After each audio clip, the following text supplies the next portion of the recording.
성부, 성자, 성령의 이름으로 주일날 3부 예배를 시작하겠습니다. 다 같이 경건한 마음으로 묵도하시겠습니다.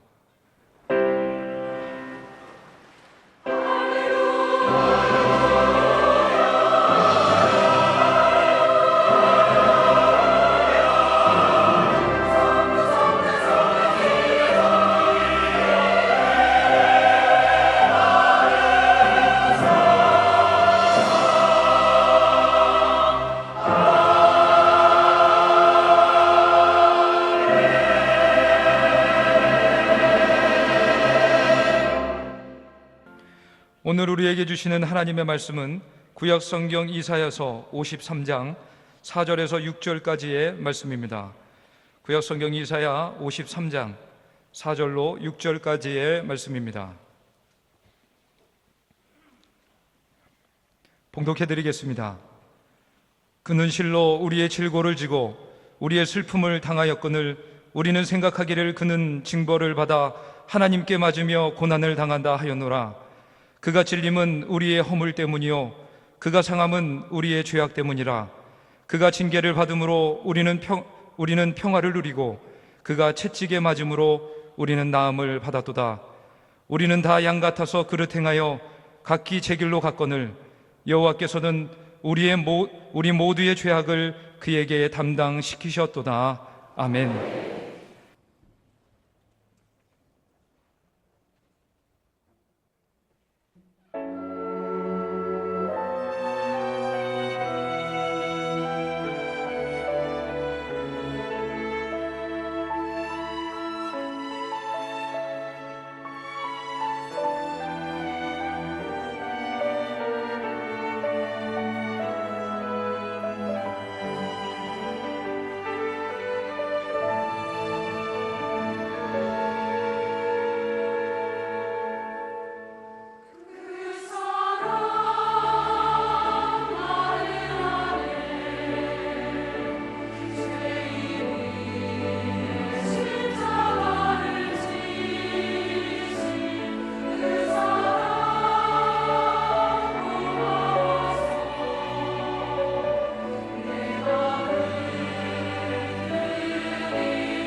이제 담임 목사님 나오셔서 그때 그 십자가라는 제목으로 귀한 말씀 증거하실 때 많은 은혜 받으시기를 바랍니다.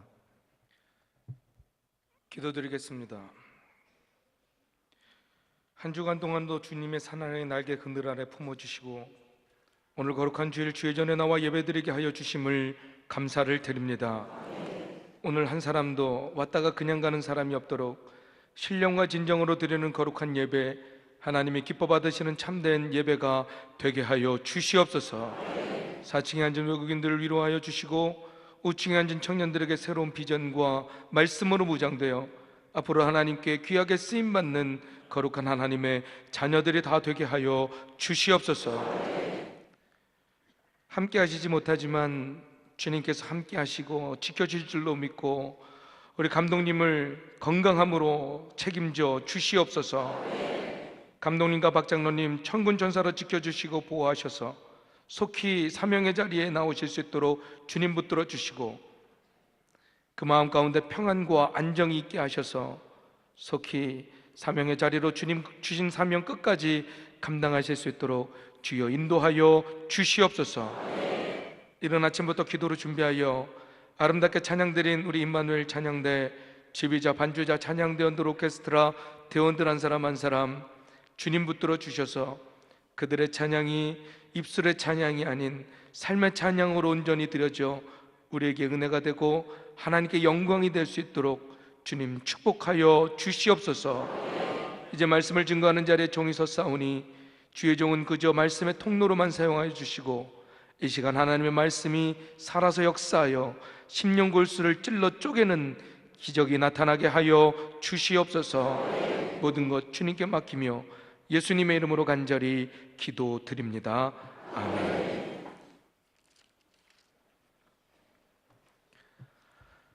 할렐루야. 하나님의 그 놀라운 사랑이 이 시간 예배 드리시는 모든 성도님들 가운데 임하여 우리도 그 사랑 가운데 새롭게 회복되어지기를 주님의 이름으로 축원합니다. 오늘 그때 그 십자가라는 제목으로 하나님의 말씀을 증거하겠습니다. 얼마 전 어머니를 통해서 한 질문을 받게 되었습니다.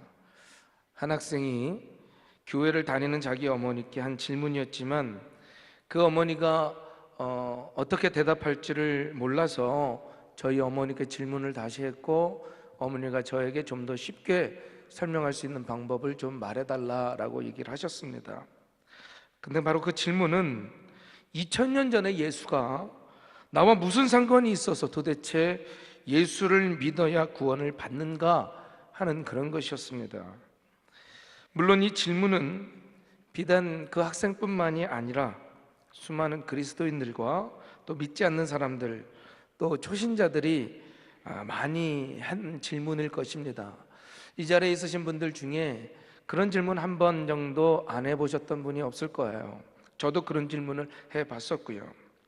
자, 그렇다면 정말 그 2000년 전에 예수가 과연 나와 무슨 상관이 있어서 우리가 이렇게 속된 말로 난리를 치며 전도를 하려고 애쓰고 모여서 예배 드리며 없는 돈에 헌금까지 드리게 되겠습니까? 과연 우리와 무슨 상관이 있어서 과연 우리는 그렇게 하겠습니까?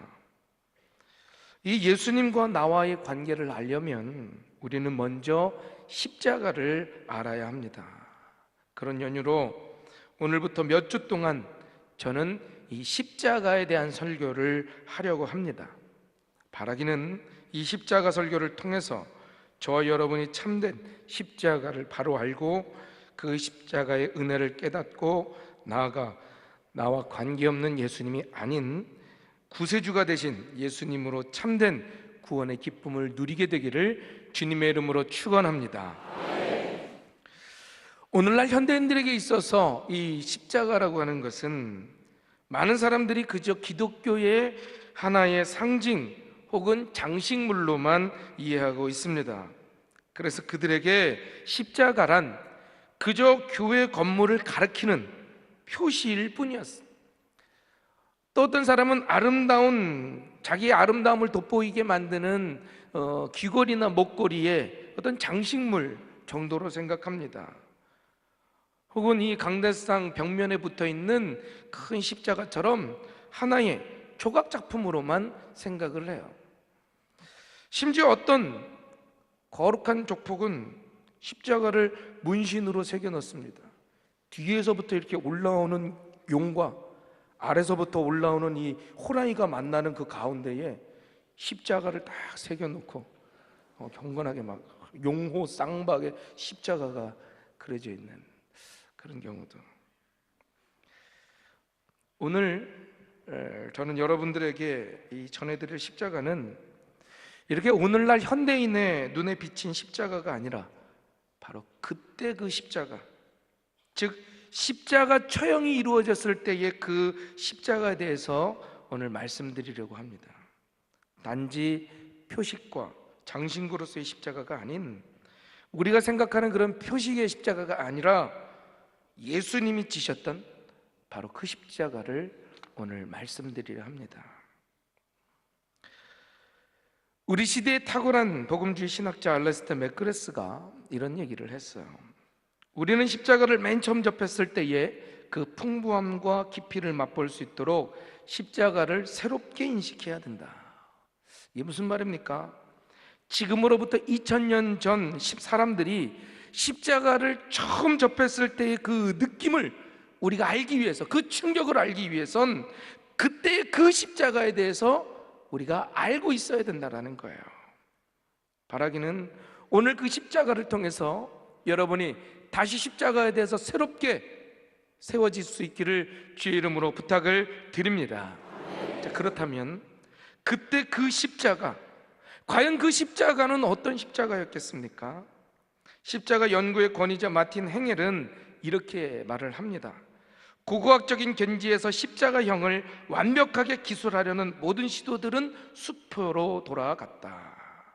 즉, 그 당시에 그 십자가 형벌에 대해서 있는 그대로 다 기록하기는 참 불가능하다라는 말이에요. 왜냐하면 그 십자가 형벌이었다라는 것은 가능한 한 모든 방법을 다 동원해서 이 죄수를 매달리기 전에 괴롭히고, 최대한 괴롭히고 어렵게 하고 괴롭히고 그 다음에 십자가에 달리게 했기 때문에 이 사람을 괴롭히는 방법이 어디 한두 가지만 있겠습니까? 수십 가지, 수백 가지, 아니 수천 가지가 있지 않겠습니까?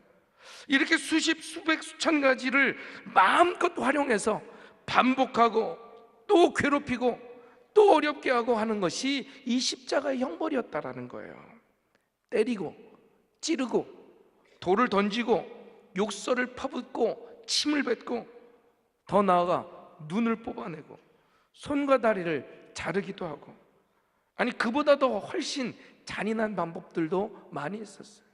채찍질을 할 때는 쇠 갈고리를 그 끝에다 달아서 한 번 채찍질이 되어질 때마다 살점이 뚝뚝 떨어져 나갈 정도로, 뿐만 아니라 죄수가 보는 그 앞에서 그의 가족들을 고문하기도 하고 아내와 자식들이 아내와 자식들을 있는 방법 없는 방법들을 다 동원해서 괴롭히다가 그들을 죽여버리기도 했어요. 뿐만 아니라 이 죄수와 관계가 있다고 하는 사람들은 끌어내서 똑같은 고문을 하고 죽여버리는 일, 이게 바로 십자가의 처형에서 일어났던 일입니다. 복음서에 보면 베드로가 예수님을 3번씩이나 부인했던 장면이 나와요.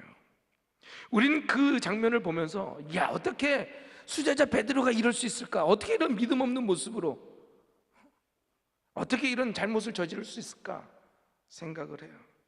그런데 그때 그 십자가의 처형을 우리가 알았다면 이해할 수 있었을 거예요. 아니, 이해할 수 있었던 정도가 아니라 어쩌면 그와 같은 상황에서 우리는 그보다 더한 짓도 했었을 겁니다. 왜요? 살고 싶어 하는 것은 인간의 기본적인 본능 아닙니까? 이 십자가의 형벌은요, 예수의 수제자라고 하였다는 그 사실 하나만으로도 베드로를 얼마든지 끔찍하게 괴롭힐 수 있었다는 거예요. 베드로는 예수님의 수제자란 이름 하나만으로 얼마든지 끔찍한 일을 당할 수 있었다라는 거예요. 그래서 베드로는 예수님과 같은 편이라고 하는 그 계집종의 말에 펄쩍 뛰면서 부인했던 거죠. 다시 말해 베드로의 배신은 그저 살기 위한 몸부림이었다라는 거예요. 마가복음 14장 71절에 이렇게 증거합니다. 그러나 베드로가 저주하여 맹세하되 나는 너희가 말하는 이 사람을 알지 못하노라 하니, 무슨 말이냐 하면 내가 하나님께 맹세하는데 저런 재수 없는 놈은 내가 전혀 알지 못하는 사람이야, 나하고 전혀 관계없는 사람이야 이러면서 저주하고 맹세까지 하면서 부인했던 이유가 그 십자가의 처형이 얼마나 참혹했고 얼마나 괴로운 것이었기 때문에, 십자가에 달린 죄수와 한편이라고 하는 그것만으로도 그에게는 상당히 위험한 일이었기 때문에 베드로가 이렇게 배신할 수밖에 없었다라는 거예요. 이처럼 십자가의 형벌은 최고의 고통을 준 다음에 이제 옷을 다 발궈벗기고 나무에 못을 박고 매달게 돼요. 그러면 못 박힌 손과 발뿐만 아니라 고문당했던 모든 곳에서 피가 철철 흘러나오게 됩니다. 뿐만 아니라 뜨거운 태양빛을 보면서 하루 종일 달려 있어야 하니까 전신에 화상을 입게 돼요. 이 정도로 고통을 겪다 보면 대부분의 사람들은 이게 제정신일 수가 없어요. 그래서 십자가에 매달린 죄수는 기절했다가 깨어났다가 기절했다가 깨어났다가 이것을 막 반복하게 됩니다. 때론 정신이 미쳐서 소리를 지르고 막 발광을 하기도 해요. 이렇게 몸으로는 극심한 고통을 당하고 정신으로는 미친 상태로 오락가락하면서 서서히 굶어 죽어가는 것, 이게 바로 십자가의 형벌이었다라는 거예요. 그런데 이 십자가의 형벌은 죽은 다음에도 끝나지가 않았어요. 고대인들은 시신을 회송하는 것을 가장 큰 모욕으로 생각을 했습니다. 그래서 죽고 나서도 땅에 묻히지 못한다라는 것은 저주를 받아도 아주 제일 심한 저주를 받았다라고 생각을 했던 거예요. 그런데 이렇게 십자가에 달린 시체는 보통 땅에 내려져서 장사 지내는 것이 아니라 짐승들과 새들이 그저 물어뜯어 먹을 수 있도록 그냥 방치하는 것이 일반이었어요. 그렇기 때문에 누가복음에 소개된 그 아리마대 사람 요셉이 그 예수님의 시체를 가져다가 자기 그 묘실에다가 장사 지냈다라는 것은 대단히 용기 있는 행동이고 믿음의 행동이었어요. 누구도 하지 않았던 것. 이처럼 십자가가 아주 참혹했기 때문에 이 십자가에는 아무나 달리지를 않았습니다. 웬만큼 죄를 지어서는 십자가 형벌이 주어지지 않았어요. 그 당시 사회에서 있어서는 안 되는 절대로 악한 사람에게만 비로소 십자가의 형벌이 주어졌다라는 거죠. 바로 그 십자가의 형벌을 받았던 것, 대표적인 세 가지 정도만 먼저 말씀을 드리려고 해요. 첫 번째는 그 노예 반란의 주동자들이었습니다. 로마 제국은 엄격한 신분제 사회였어요. 노예와 자유민 사이에는 분명한 차별이 있었습니다. 그래서 로마 군사력과 경제력은 대부분 이 노예의 노동에 의지하고 있었다는 거죠. 따라서 노예들은 국가의 그 국력의 기반이었습니다. 하지만 이들이 반란을 일으키면 제국은 순식간에 넘어지고 뒤집히고 무너질 수 있는 상태인 거죠. 그래서 이 노예 반란의 주동자들에게 대해서는 이 본보기로 십자가형으로 아주 끔찍하게 그들을 체벌했었다라는 거예요. 이 두 번째로 용서할 수 없는 원수에게 바로 이 십자가의 형벌이 주어졌는데, 바르카라라고 하는 지역의 군주가 살해된 적이 있었습니다. 그때 죽은 군주의 어머니 페레다임이 이 살인범들을 생포했어요. 국가적으로는 임금을 시해한 아주 그 대역죄인이었고, 개인적으로는 자기 아들을 죽인 아주 용서 못할 원수였던 거죠. 이 두 가지가 모두가 용서할 수 없는 죄였습니다. 그래서 페르다임이 자신의 가슴에 못을 박은 이 원수들에게 가장 잔인한 방법으로 복수하기 위해서 선택한 형벌이 이 십자가 형벌이었던 거예요. 이 세 번째로 반인류적인 범죄를 저질렀던 사람들에게 십자가의 형벌이 주어졌습니다.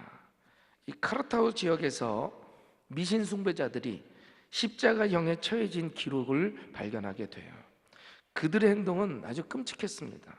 5살 혹은 6살 이런 어린아이들을 유기해서 죽여요. 그리고 그 다음에 그 피를 마시고 그 죽은 아이의 살을 도려내서 그 살을 고기처럼 굽습니다. 여러분, 이런 자들을 어떻게 사람이라고 얘기할 수 있겠어요? 정확하게 표현하면 짐승만도 못한 인간 아닙니까? 이렇게 짐승만도 못한 인간들을 매달아서 죽이는 방법, 이게 바로 십자가의 형벌이었다라는 거예요. 이처럼 십자가의 형벌은 도저히 용서받을 수 없고 인간 같지도 않은 사람들에게만 주어졌던 형벌이었던 거죠. 사랑하는 성도 여러분, 저는 지금 그때 그 십자가에 대해서, 예수님이 매달리셨던 그 십자가에 대해서 오늘 말씀드리고 있는 거예요. 그렇다면 그 십자가가 우리에게 과연 어떤 의미가 되겠습니까? 그 십자가가 무슨 의미겠습니까? 바로 그것은 복음의 충격과 복음의 파괴력과 복음의 혁명성, 복음의 놀라움을 우리에게 말해주고 있다는 거예요. 왜? 짐승만도 못한 그런 인간들을 죽이는 십자가에 하나님의 외아들이신 예수 그리스도께서 달리셨다라는 거죠. 참 하나님이고 참 사람이셨던 예수님께서 극악무도한 죄인 취급을 당하셨다라는 거예요. 사랑하는 성도 여러분, 이것이 우리를 향한 하나님의 사랑인 줄로 믿습니다. 이것이 지옥불로 걸어가는 인간들을 구해내시고자 하는 하나님의 놀라운 은혜인 줄로 믿습니다. 바로 이 사랑과 은혜가 있었기 때문에 저와 여러분이 구원받을 수가 있게 된 거예요. 저는 목회를 하면서 교인들의 눈에 불이 나는 장면을 몇 번 보게 되었습니다. 여러분, 언제 눈에서 불이 날까요? 맞아요. 자녀들이 다치거나 아플거나 맞았을 때 부모의 눈에서는 불이 나는 거예요. 자신의 아이의 얼굴에 조그만 상처가 나면 엄마는 자기 얼굴에 깊게 패인 것처럼 고통을 느끼고요, 누군가에게 내 아이가 맞아서 코피라도 흘리면 이 아빠에는 이성을 잃고 격분하게 되는 거예요.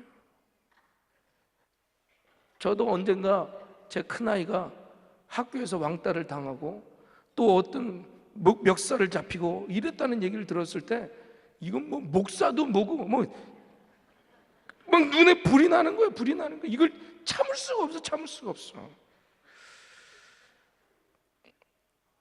사랑하는 성도 여러분, 하나님이 아들을 내어주셨다라는 사실에는 우리가 평생을 생각해도 이해할 수 없는 하나님의 엄청난 사랑이 담겨 있는 줄로 믿습니다.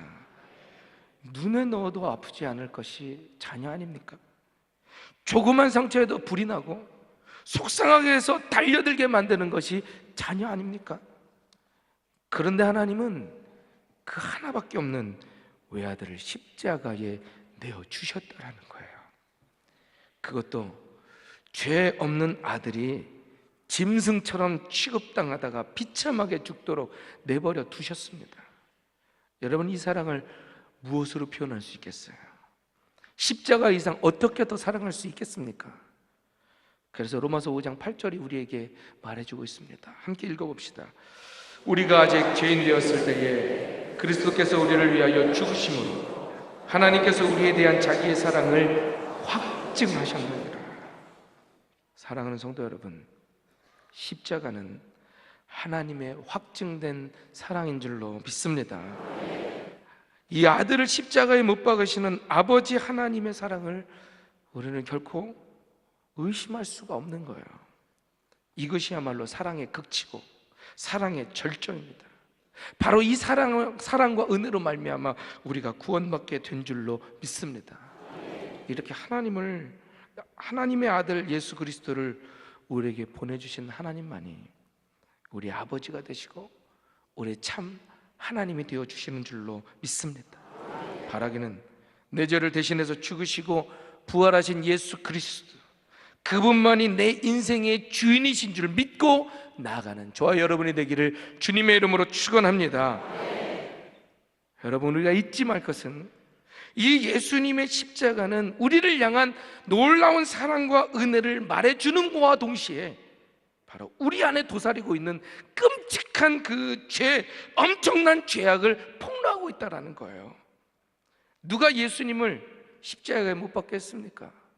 누가 예수로 하여금 십자가의 무한한 고통을 당하게 했습니까? 누가 하나님의 아들이신 예수님을 짐승만도 못한 인간으로 취급하며 죽게 만들었느냐라는 거예요.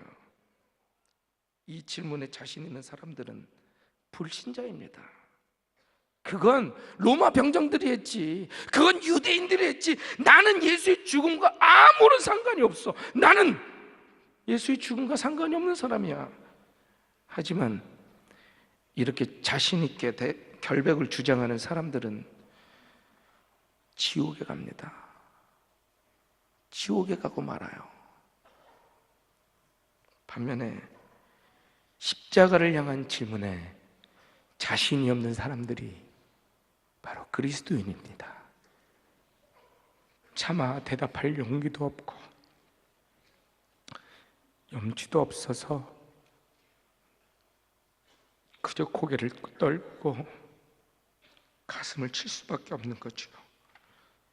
내가 채찍을 휘둘렀고, 내가 찔렀고, 내가 하나님의 아들을 못 박았습니다. 이렇게 가슴을 치며 고백할 수 있는 사람이 결국 천국에 가게 될 줄로 믿습니다. 다시 여러분에게 묻겠습니다. 누가 예수를 십자가에 달리게 했습니까? 바로 내가 예수님을 십자가에 달리게 했습니다. 누가 예수로 하여금 십자가의 무한한 고통을 당하게 했습니까? 바로 여러분이 십자가의 무한 고통을 당하게 한 거예요. 누가 하나님의 아들이신 예수 그리스도를 짐승만도 못한 인간으로 취급하며 죽였습니까? 바로 우리가 예수님을 짐승만도 못한 인간으로 취급하여 예수님을 죽인 거예요. 사랑하는 성도 여러분, 오늘 하나님의 말씀 우리에게 말해주고 있습니다. 그가 찔림은 우리의 허물 때문이요, 그가 상함은 우리의 죄악 때문이라. 그가 징계를 받음으로 우리는 평화를 누리고, 그가 채찍에 맞음으로 우리는 나음을 입었도다.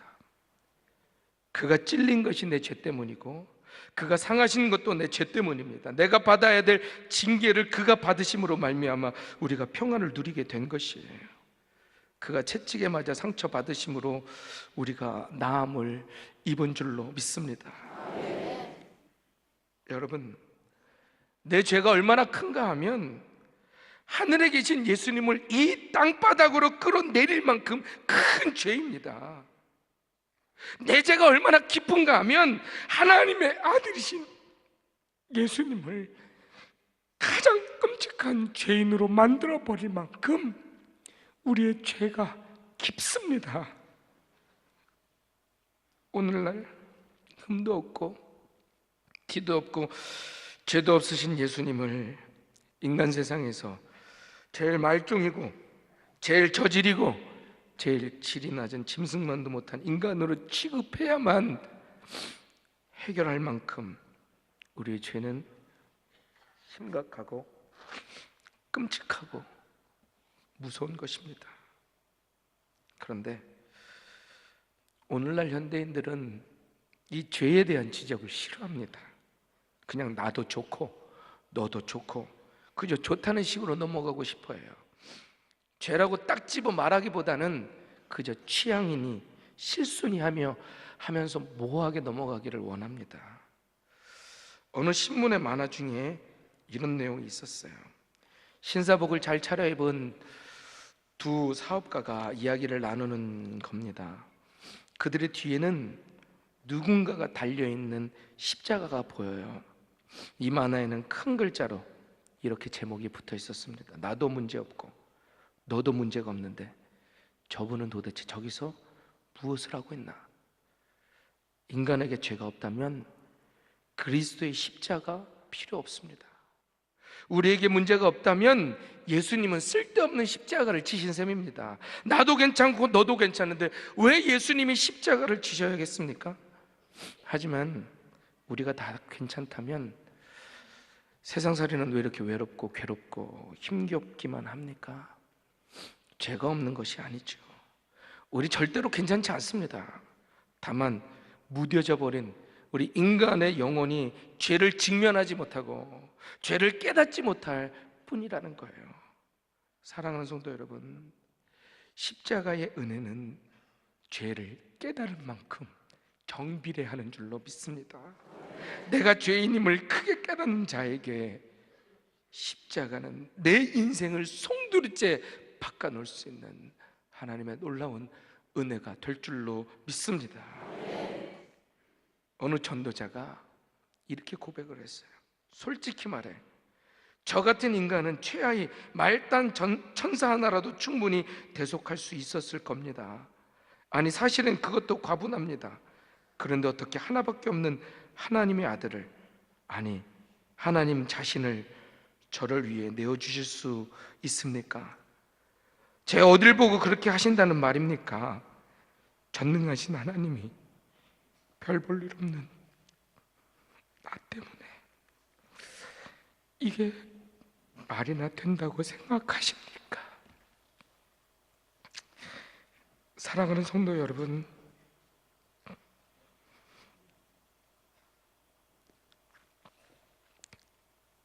생각하면 할수록 엄청난 하나님의 은혜가 바로 이 십자가에서 쏟아진 줄로 믿습니다. 나를 위하여 십자가를 지신 예수님께서 나를 용서하셨고 나를 살리셨고 또 나를 회복시키신 줄로 믿습니다. 바라기는 우리 참된 십자가의 의미를 깨달아서 나의 구세주여 주님이신 이 예수님을 믿고 죄 용서함 받고 구원받고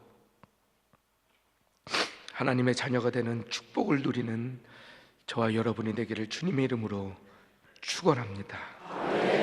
우리 함께 찬양하고 말씀 붙들고 기도하기를 원합니다. 내 주의 은혜 강가로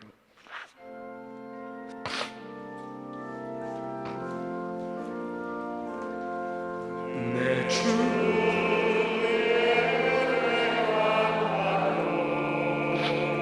저 십자가 강가로 내 주의 사랑 있는 곳 내 주의 강가로 내 주의 은혜 강가로 주의 은혜 강가로 저 십자가의 강가로 내 주의 사랑 있는 곳 내 주의 강가로 가란 나의 영혼을 생수로 가득 채우소서. 이곳 난 내 영혼 위에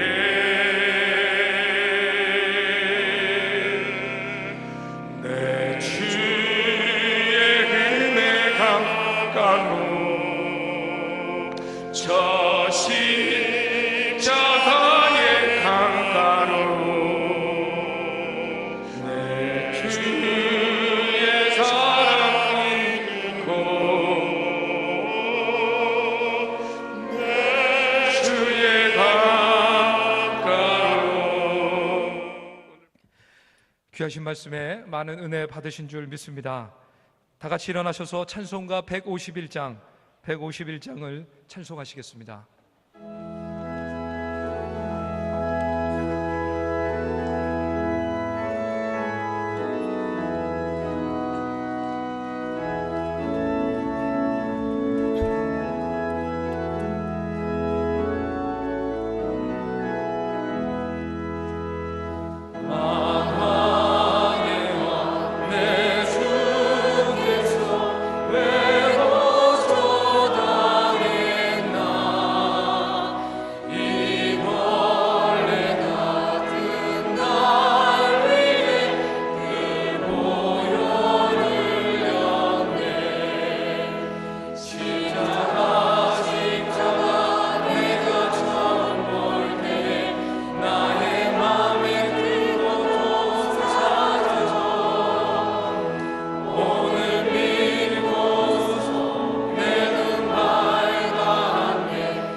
이제는 죽을 수밖에 없는 우리를 살리시기 위하여 그 험한 십자가를 친히 지시고 피함을 흘려주신 예수 그리스도의 은혜와 독생자 아들을 아낌없이 우리를 위해 내어주신 하나님 아버지의 만극하신 사랑과 성령님의 감화감동 역사 교통 충만하심이 오늘 예배를 드리고 말씀을 들어 온전히 그 십자가를 의지하며 나가고자 결단하며 돌아가는 우리 모든 성도님들 위에와 주님께서 피값으로 세운 우리 금난교회 위에 그리고 우리 조국 대한민국 위에 이제로부터 영원히 함께 하시며 복 주시옵기를 간절히 축원하옵나이다.